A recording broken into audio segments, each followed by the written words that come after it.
باران رحمتت را نازل بگردان. پروردگار باران رحمتت را نازداران برکت و باران فیضت را برای همه ما نازل بگردان. دعا با طلب بارانی که از اول تابستان تا کنون در وادی‌های تاجیکستان شاید فقط یک بار ریخته باشد.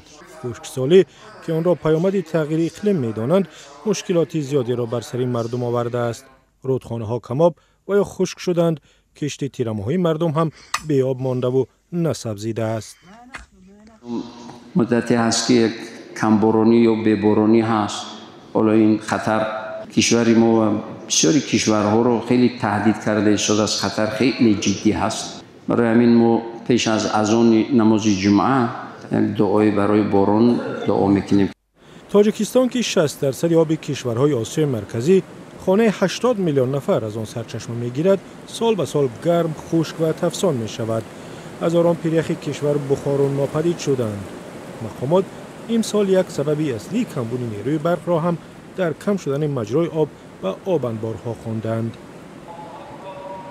روز جمعه 28 نوامبر نه تنها در مسجدهای تاجیکستان بلکه در شهر تاشکند هم با طلب باران دست به سوی آسمان برداشتند و گفته اداره هواشناسی ازبکستان شهر تاشکند در 170 سال گذشته شاهد چنین خشکسالی نشده بود. حالا از آفریدگار خواستند که این بلا را از سرشان دور کند. ما هیچگاه چنین نماز نخوانده بودیم. این غیر مقرری بود. الله ما و این کشور زیبا را آفریده همه چیز را داده است.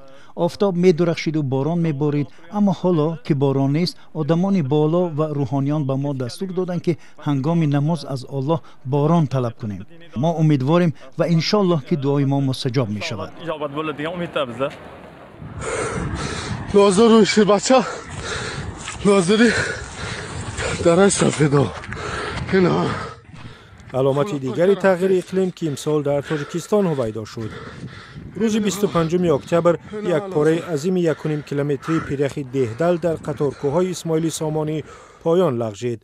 اداره هواشناسی گفت سبب اصلی کنده شدن پیرخ بالا رفتن حرارت هوا و دیر باز نباریدن برف و باران بوده است.